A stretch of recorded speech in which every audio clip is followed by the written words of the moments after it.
अस्सलामु अलैकुम नाज़रीन। प्यारे नाज़रीन, आज की इस वीडियो में हम बात करने वाले हैं मुहर्रम के महीने में निकलने वाले ताजियों के बारे में, और आपको इस वीडियो में ताजियों का पूरा इतिहास बताने वाले हैं। यानी कि भारत में ताजिए निकालने की शुरुआत कब और कैसे हुई, भारत में सबसे पहले ताजिया कब और किसने बनाया और क्यों बनाया, इस्लाम में ताजिए की क्या हकीकत है, इन सब बातों की जानकारी आज की इस वीडियो में हम आपको देने वाले हैं। इसीलिए आप इस वीडियो को आखिर तक ज़रूर देखें और मेहरबानी करके अपने दोस्तों में इसे शेयर भी कर दें, ताकि मुहर्रम आने से पहले ये वीडियो ज़्यादा से ज़्यादा लोगों के पास पहुंच जाए। तो चलिए नाजरीन, वीडियो को शुरू करते हैं। नाजरीन, सन 1370 के आसपास की बात है। उस वक्त भारत में एक तैमूर लंक नाम के राजा की हुकूमत हुआ करती थी। हम आपको ये भी बता दें कि जिस तरह का भारत आज आप देख रहे हैं, ये भारत उस वक्त ऐसा नहीं था। उस वक्त भारत एक बहुत बड़ा और विशाल देश था, क्योंकि उस वक्त भारत का बंटवारा नहीं हुआ था। अफ़गानिस्तान, पाकिस्तान, बांग्लादेश, ये सब देश शामिल में ही थे। और यही नहीं बल्कि जो दूसरे छोटे छोटे द्वीप थे वो भी सब भारत में ही शामिल थे। इस तरह से तैमूर लंक की जो हुकूमत थी वो दुनिया के एक बहुत बड़े हिस्से पर हुआ करती थी। आपको बताने वाले हैं ये वाक़या उसी वक्त का है। तैमूर लंक एक तुर्की का रहने वाला बादशाह था। उसको हज़रत इमाम हुसैन से बहुत ज़्यादा मोहब्बत थी। इसी वजह से तैमूर लंक हर साल, यानी कि जब भी मुहर्रम का महीना आता तो वो रोज़े इमाम हुसैन की ज़ियारत करने के लिए इराक़ जाया करता था, चाहे वो दुनिया के किसी भी कोने में मौजूद क्यों ना हो। मगर मुहर्रम के महीने में वो इराक़ ज़रूर जाता था। यानी कि उस वक्त कोई भी ऐसा साल नहीं गुजरता था जिस साल वो मुहर्रम के महीने में रोज़े इमाम हुसैन की ज़ियारत करने के लिए इराक़ ना गया हो। यानी कि तैमूर लंक हर साल हज़रत इमाम हुसैन की मोहब्बत में इराक़ जाता और रोज़े इमाम हुसैन पर अक़ीदत पेश करता और ईसाले सवाब करता, यानी कि फातिया खानी वग़ैरह करता और फिर वापस अपनी जगह पर आ जाता। हर साल का यही दस्तूर बना हुआ था। मगर एक साल ऐसा हुआ कि तैमूर लंक को एक बहुत बड़ी बीमारी ने घेर लिया। यानी कि बादशाह को एक ऐसी बीमारी लग गई कि जिसकी वजह से वो चलने फिरने के काबिल भी नहीं रहा। बड़े बड़े हकीमों और तबीबों ने उसका इलाज किया, मगर उसकी बीमारी का कोई भी इलाज ना हो सका। उसके बाद में जैसे ही मुहर्रम का महीना करीब आने लगा तो वो हज़रत इमाम हुसैन की मोहब्बत में बेचैन होने लगा।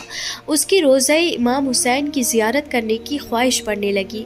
मगर इस बार वो इस हालत में नहीं था कि वो रोज़ा इमाम हुसैन की ज़ियारत करने के लिए ईरान जा सके, क्योंकि इस बार वो चलने फिरने के काबिल भी नहीं था कि बड़े बड़े हकीमों और तबीबों ने भी उसको सफ़र करने के लिए मना कर दिया था।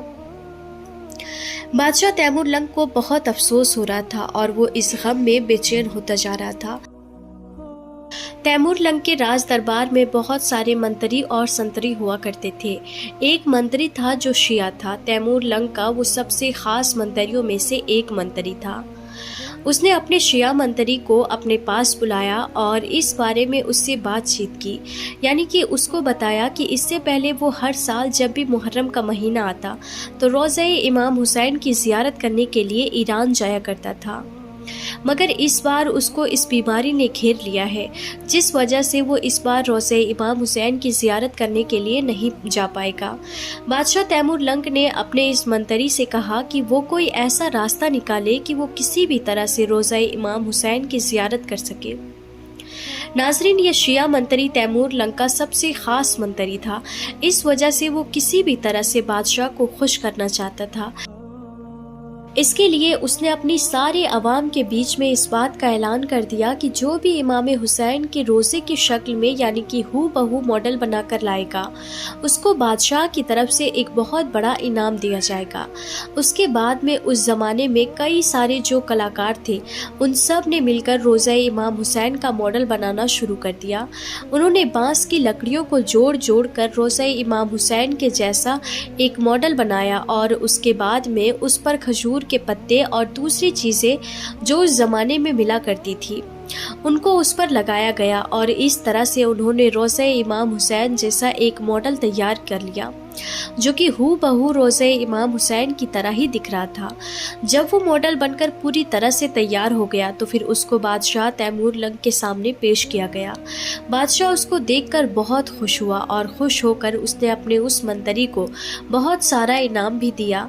और यही नहीं बल्कि उस मॉडल को जिन कलाकारों ने बनाया था बादशाह ने उनको भी खूब इनाम दिया। पहली बार ये मॉडल बनकर तैयार हुआ था और उसी दिन से इसको ताजिया के नाम दे दिया गया। जिन ताजियों को आज हम और आप देखते हैं उसकी शुरुआत उस दिन से हुई थी। पहली बार बादशाह के ज़माने में उन कलाकारों ने वो ताजिया बनाया था। उसके बाद तैमूर लंग की इस ताजिए की चर्चा केवल उसके महल तक ही सीमित नहीं रही बल्कि चारों तरफ इस बात की चर्चा होने लगी कि बादशाह ने इमाम हुसैन के रोज़े जैसा मॉडल बनाया है। और जैसा कि हमने आपको पहले ही बताया है कि उस वक्त भारत एक बहुत बड़ा देश हुआ करता था, क्योंकि उस वक्त भारत का बंटवारा नहीं हुआ था। ये सारे देश भारत में ही मिले हुए थे। इस वजह से दूर दूर तक तैमूर लंग की इस ताजिए की चर्चा होने लगी। और यही नहीं बल्कि रशिया और चाइना के भी कई हिस्सों में ये बात फैल गई थी। उसके बाद जिन लोगों को हज़रत इमाम हुसैन से सच्ची मोहब्बत थी वो लोग उस ताजिए की ज़ियारत करने के लिए आने लगे और हर साल बादशाह तैमूर लंग को खुश करने के लिए तरह तरह के मॉडल रोज़े इमाम हुसैन की शक्ल में बनाकर बादशाह के महल में ले जाने लगे। उनको देखकर बादशाह बहुत खुश होता और उनको खूब सारा इनाम देता। मगर उसके बाद में बादशाह तैमूर लंग की ये परंपरा ज़्यादा दिनों तक ना चल सकी। बादशाह की ये परंपरा सिर्फ 1370 से लेकर 1405 तक ही चल सकी, यानी कि तैमूर लंग की ये परंपरा सिर्फ 35 सालों तक ही चल सकी। उसके बाद में एक दिन अचानक बादशाह तैमूर लंग की मौत हो गई। लेकिन तब तक ताजिया बनाने का ये रिवाज पूरे भारत में ही नहीं बल्कि रशिया और चाइना के भी कई हिस्सों में फैल गया। धीरे धीरे भारत का बंटवारा होने लगा। भारत, पाकिस्तान, बांग्लादेश, अफगानिस्तान, ये सब देश अलग अलग हो गए। मगर ये परंपरा चलती रही। इसी वजह से इन देशों में आज भी कई जगहों पर ताजिया बनाकर निकाला जाता है।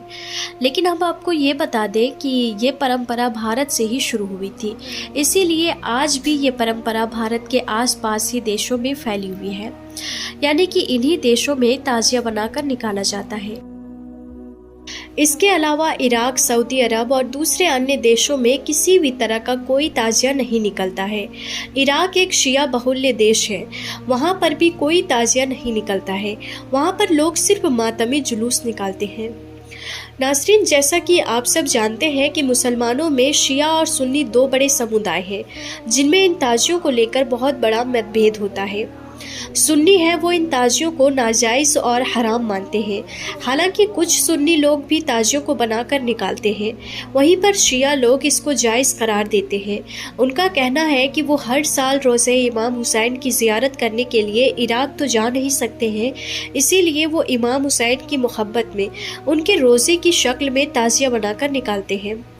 जबकि सुन्नी समुदाय के लोगों का ये कहना है कि ताजियों की दलील कुरान और हदीस में नहीं मिलती है, इसीलिए इनको नहीं निकालना चाहिए।